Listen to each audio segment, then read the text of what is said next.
I'm John Strum, and this is Real Talk MS.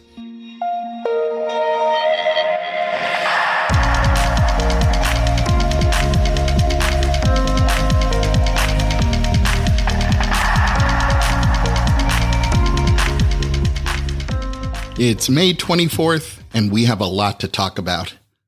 A couple of weeks ago, we talked about the twists and turns that often pop up on the road to getting diagnosed with MS.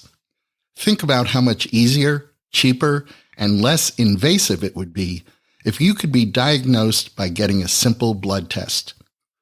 Well, the good news is that we're a lot closer to that moment than you may think.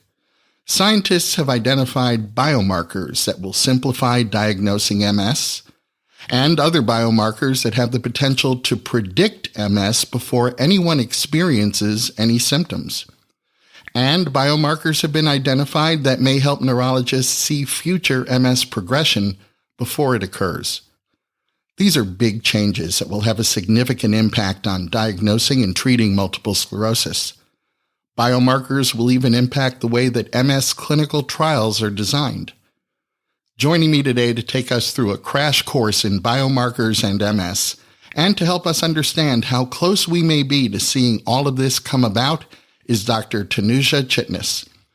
Dr. Chitnis is a professor of neurology at Harvard Medical School, as well as the director of the CLIMB study and the Translational Neuroimmunology Research Center at the Brigham and Women's Hospital. But before we get to my conversation with Dr. Tanuja Chitnis, there are a few other things that you should know about. May 30th is World MS Day, the day that the global MS community comes together to share our stories and raise awareness about MS. This year, the theme of World MS Day is I Connect, We Connect. And that theme speaks to the different types of connections we can each make, like making connections that challenge the social barriers that leave people living with MS feeling isolated, or connecting with our legislators through our advocacy efforts to ensure that people living with MS have access to quality, affordable health care and affordable MS medications. And perhaps the most important connection we can make, and that's with each other. I think that someone living with MS feels most seen, heard, and understood when they connect with someone who really gets it, someone else who's living with MS. And I could say the same thing about MS caregivers. It's like we already know the secret handshake. So make those connections, because we also know that together we are stronger. If you're looking for ways to participate in World MS Day, or you're interested in seeing how other members of the global MS community are participating, be sure to visit worldmsday.org, and you'll find that link in today's show notes. A few weeks ago, I remember saying that we were going to start hearing more about research that's focused on myelin repair. And it seems like ever since I said those words, I found myself sharing encouraging news about remyelination research in every single podcast episode. And today's episode is no exception. Autobahn Therapeutics has reported that ABX002, its experimental treatment for MS, has effectively promoted remyelination in preclinical models of MS. This week, Professor Ian Duncan, a past guest on the podcast and one of the leading experts in the world on the subject of myelin repair, is presenting research showing that one of Autobahn Therapeutics' lab-made molecules was successful in promoting myelin repair in an animal model of MS. Now, just as a quick review, myelin is the fatty sheath that protects nerve fibers in our central nervous system. MS damages myelin, making it difficult for these nerves to send messages to other parts of the body, and that leads to loss of function or disability. Myelin repair restores that lost function. And while there's an enormous amount of work yet to be done here, we're hearing encouraging news about some of these efforts that are already well underway. This is clearly a subject that we'll be hearing more about as science continues to advance. Another subject that we've talked about in previous podcast episodes is the value and importance of getting your information about MS from credible, reliable sources. This is a growing area of concern, especially as the practice of medicine is transitioning to a shared decision-making model. The U.S. Department of Health and Human Services Agency for Healthcare Research and Quality defines shared decision-making as a process in which, and I'm quoting now, a healthcare provider and a patient work together to make a healthcare decision that is best for the patient. The optimal decision takes into account evidence-based information about available options, the provider's knowledge and experience, and the patient's values and preferences. Shared decision-making makes you a partner, a full participant in your treatment plan. And if you're going to be a good partner, a well-informed partner, you'll want to do some homework. So the question becomes, where do you get your health information from?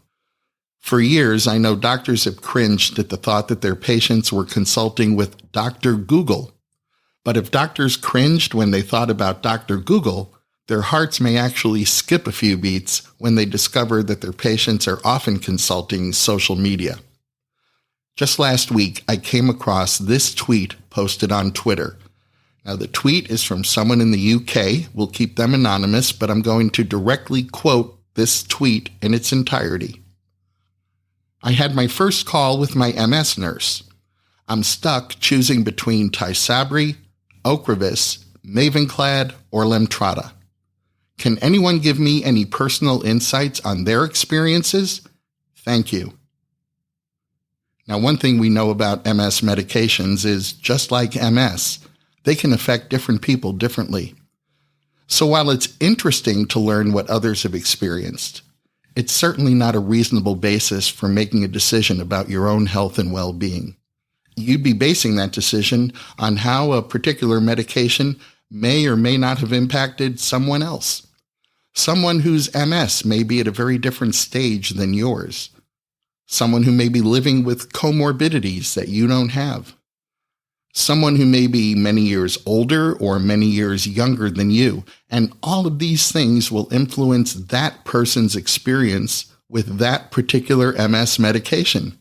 But they may have nothing to do with your experience. We've seen this same scenario play out much more tragically over the past 2 years, as people have made decisions about whether or not to receive the COVID-19 vaccine. Too many people have based their decision on what can only be described as bad information on social media. Sometimes it's misinformation and sometimes it's disinformation. But most, if not all, of those poor decisions were made, I'm sure, with the very best of intentions. And they've resulted in thousands of unnecessary deaths. How many times have we seen images in the media of people hospitalized with very serious COVID symptoms saying, or I should say gasping, that they thought they were doing the right thing by refusing that vaccination, and now, when it was clearly too late, they've come to realize the absolute reality that they're facing. So we've all witnessed how this issue of finding credible health information online can become a real matter of life and death. That's why last year, the National Academy of Medicine launched a project to help identify principles for identifying credible sources of health information in social media. The initial goal of the project was to enhance public access to evidence-based health information during the COVID-19 pandemic, but this issue has relevance that goes well beyond the pandemic itself. The National Academy of Medicine assembled an independent expert advisory group that included experts in information governance, health information development, public health and health equity, social media and misinformation, and science communication. And in conducting their work, this group presented a public webinar, followed by a public comment period, as well as pursuing other information gathering activities. And now they've published a detailed report, which is a great first step. But admittedly, this is a huge challenge. As everyone has probably experienced at one time or another, The individuals and entities that spread some of the biggest lies online also tend to shout the loudest. So it's no easy task finding credible and reliable sources of evidence-based health information. Now, when it comes to curating the best information about multiple sclerosis, my recommendation is to start with the National MS Society. There isn't another organization with the MS Society's level of expertise or track record as the largest private funder of MS research in the world.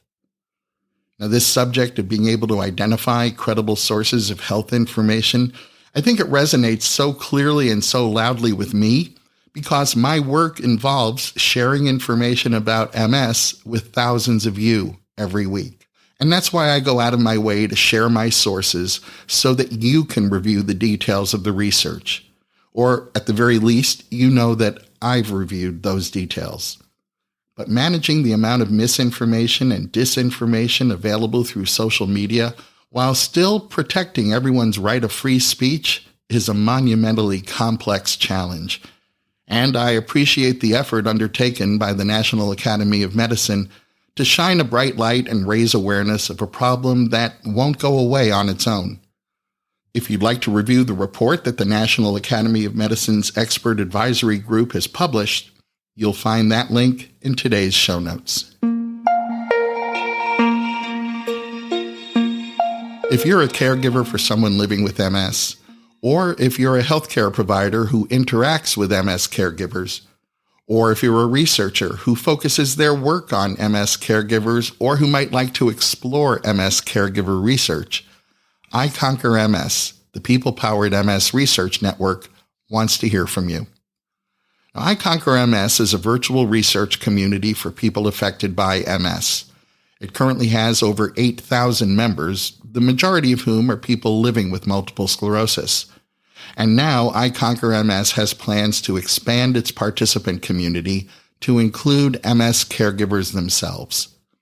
Full disclosure, I'm serving as the co-lead in this project, and we want to make sure that we capture feedback from MS caregivers, researchers, and healthcare providers as we design and implement support for MS caregivers and for MS caregiver research within iConquer MS.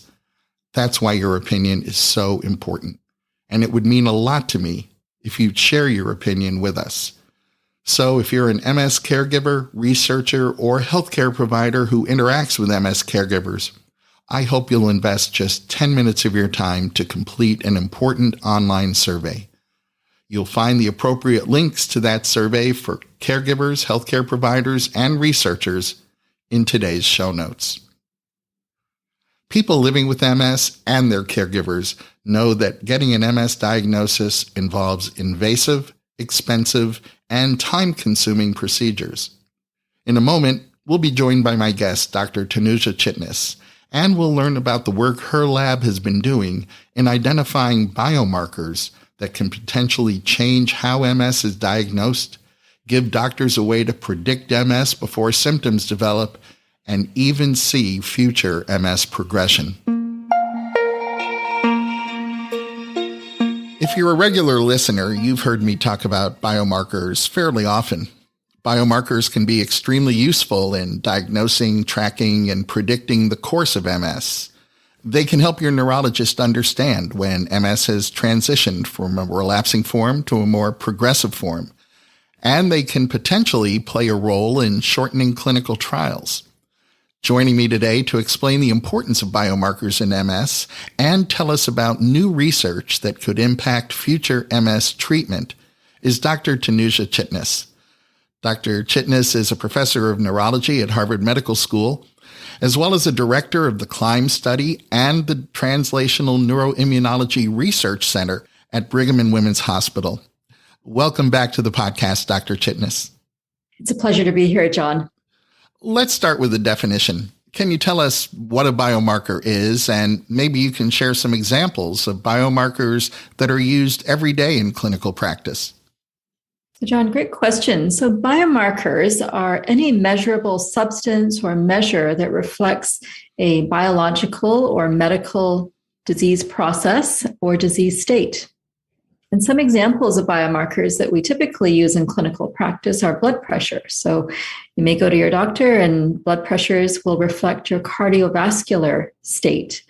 Other biomarkers that are commonly used include blood glucose or blood sugar levels, and this reflects whether you might be at a pre-diabetic or diabetic level. And another biomarker to monitor diabetes is called hemoglobin A1C, and that level could tell you how well your diabetes is being controlled.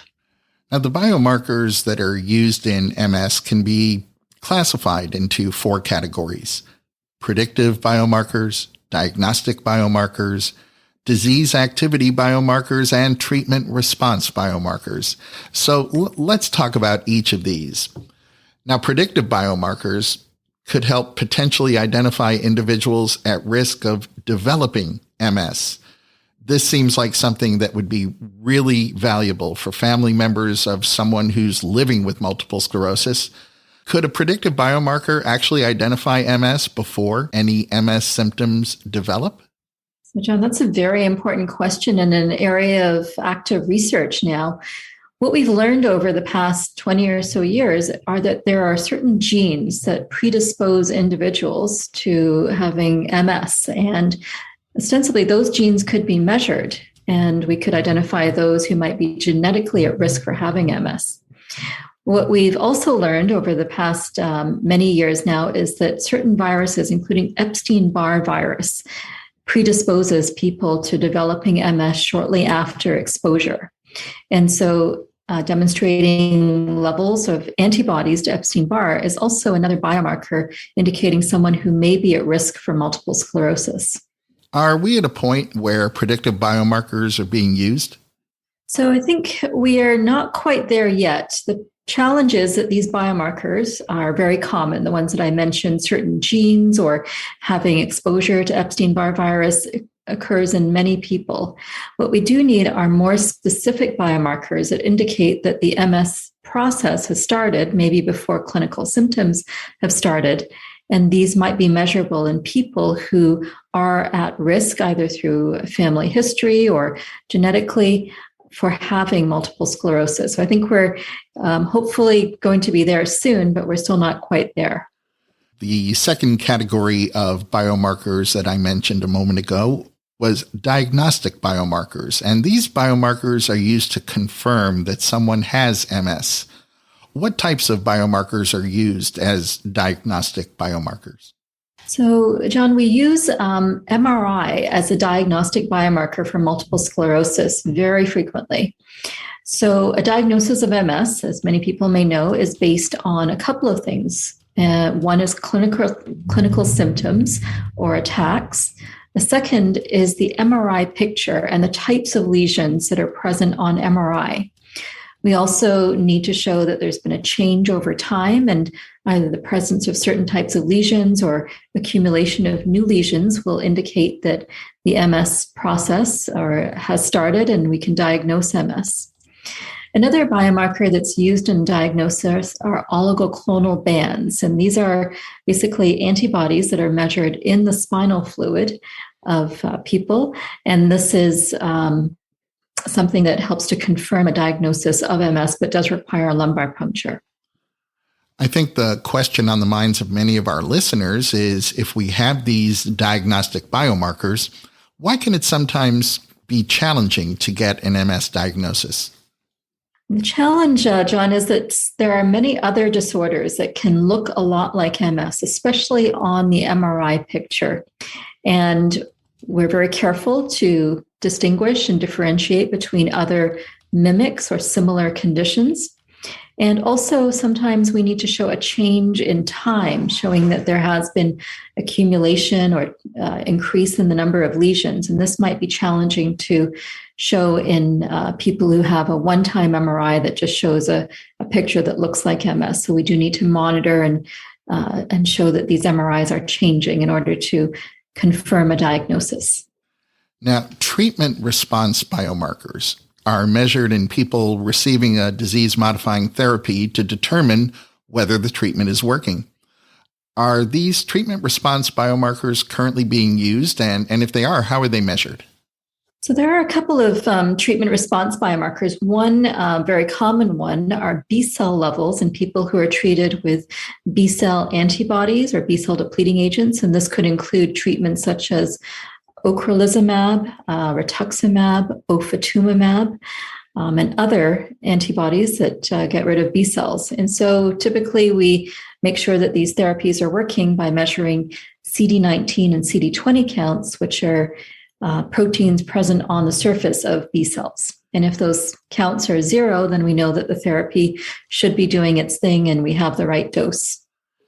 And final category, disease activity biomarkers. Now, these are biomarkers that can help distinguish relapsing remitting MS from secondary progressive MS.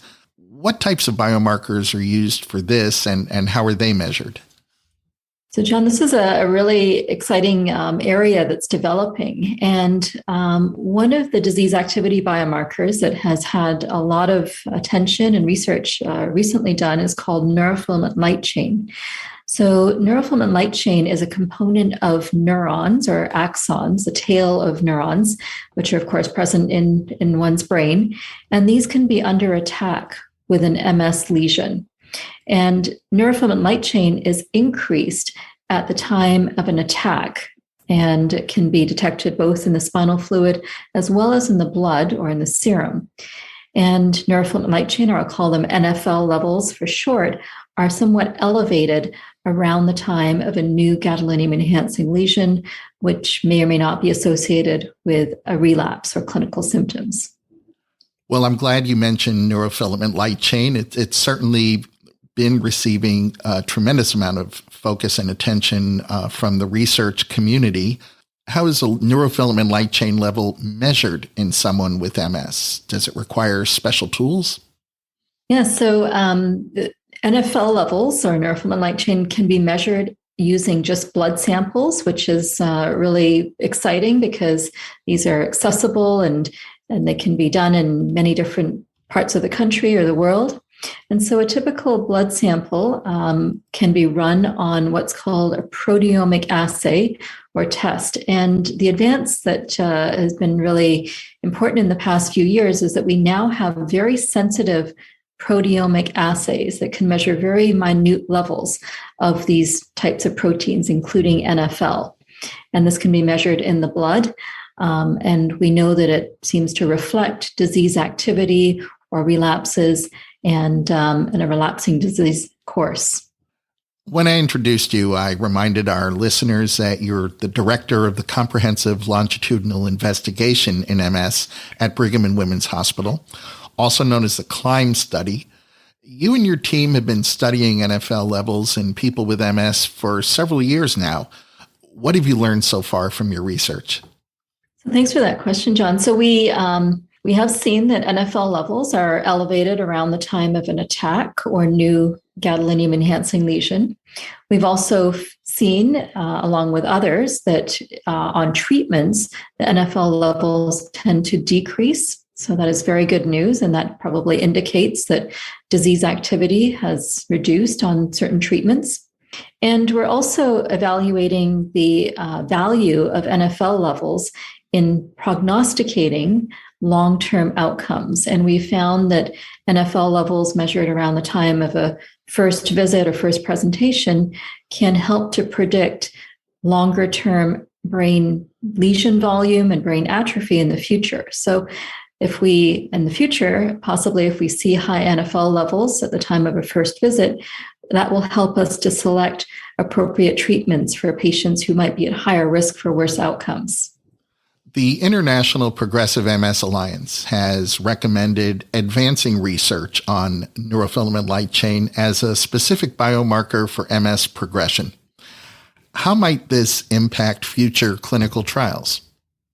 So I think that's a really interesting question. The value of NFL is also that it can help to predict disability in the future. And this might be disability such as developing progressive MS or having progression. There are probably other biomarkers that help to predict or are associated with progressive MS. And along with NFL, these biomarkers may help to identify patients who would better fit into trials for progressive MS treatments. And if we can select the right population of people who are more likely to respond to certain treatments using biomarkers, then we might have a better chance for successful outcomes. The annual meeting of the Americas Committee for the Treatment and Research in MS, also known as the ACTRIMS Forum, took place this past February. And the theme of that meeting was biomarkers. I was at that meeting and I heard you and your colleagues present findings validating the MS disease activity test developed by Octave Bioscience. Can you tell us about that project and what your findings could mean for the future of MS care? Yeah, so this is a very exciting project I've been involved in for a few years. And as I had mentioned previously, we know that neurofilament light chain, or NFL, levels are elevated around the time of a new attack or new lesion forming.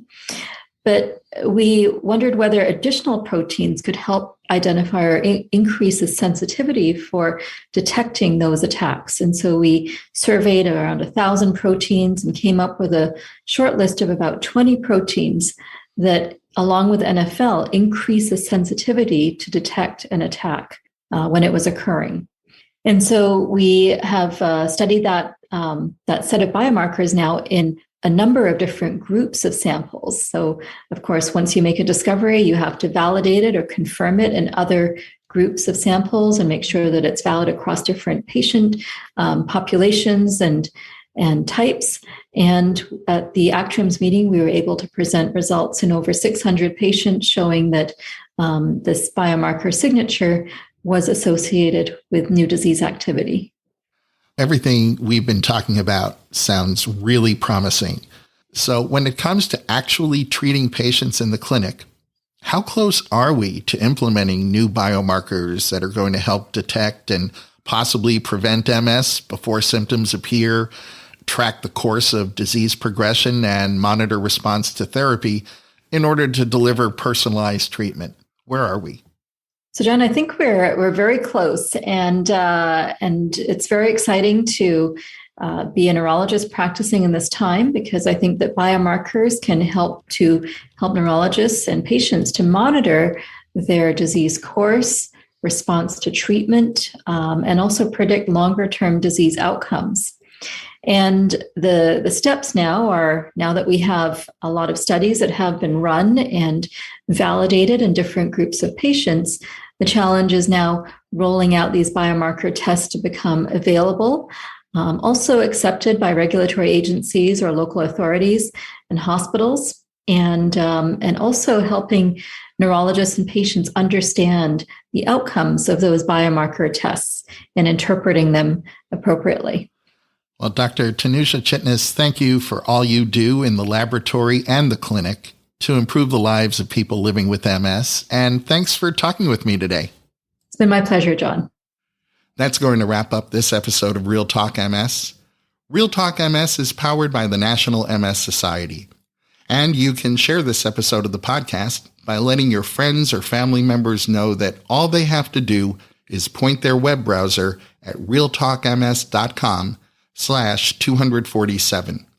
You'll find that link in today's show notes, so you can easily copy and paste it right into an email or text.